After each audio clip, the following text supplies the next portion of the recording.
Made in China. మన దేశంలో ఏ product చూసినా దాదాపు ఇదే లేబుల్ కనిపిస్తుంది. ప్రపంచంలోని అనేక మార్కెట్లను చైనా గూడ్స్ ఆక్రమించేశాయి. ఇది చైనాది కదా అని గుర్తుపట్టే స్థాయిలో ఆ దేశ వస్తువులు కనిపిస్తూ ఉంటాయి. ఒక్కసారి సీన్ రివర్స్ చేద్దాం. Made in India.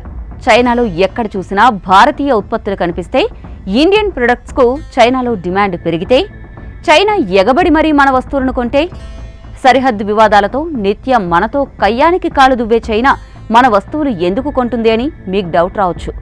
ఒక్కోసారి శత్రువులు మిత్రులుగా మారతారు. ప్రత్యర్థులు చేతులు కలిపి వ్యాపారాలు చేసుకునే రోజులు కూడా రావచ్చు. ఇండియా చైనా మధ్య ఇదే జరగబోతోంది. మన మీద కారాలు మిరియాలు నూరే డ్రాగన్ కంట్రీ ఇప్పుడు భారతీయ ఉత్పత్తులు కొనడానికి సిద్ధమవుతుంది. మేడ్ ఇన్ ఇండియా ప్రొడక్ట్స్ కు ఆ దేశం తలుపులు తెరిచింది. దీనికి కారకులు ఎవరో తెలుసా? Donald Trump.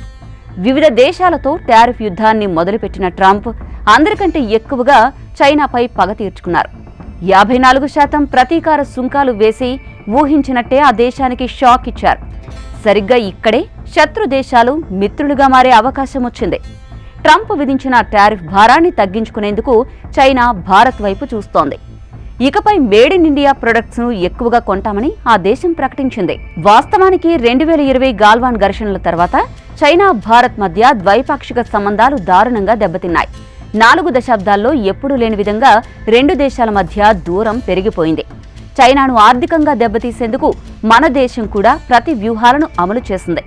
ఇండియన్ టెక్ మార్కెట్ను చైనా దరి చేరనీయకుండా చేసింది. అప్పట్నుంచి వ్యవహారం ఉప్పు నిప్పులానే కొనసాగుతూ వస్తోంది. ఈ పరిణామాలు ద్వైపాక్షిక వాణిజ్యంపై తీవ్ర ప్రభావం చూపాయి. అయితే ఈ మధ్యకాలంలో పరిస్థితుల్లో కొంత మార్పు కనిపిస్తోంది. రెండు దేశాల మధ్య ద్వైపాక్షిక సంబంధాలు మొదలై 75 ఏళ్లు గడిచిన సందర్భంగా చైనా అధ్యక్షుడు జిన్పింగ్ కీలక వ్యాఖ్యలు చేశారు. డ్రాగన్, ఎలిఫెంట్ కలిసి ప్రయాణం చేయాలంటూ చెప్పుకొచ్చారు.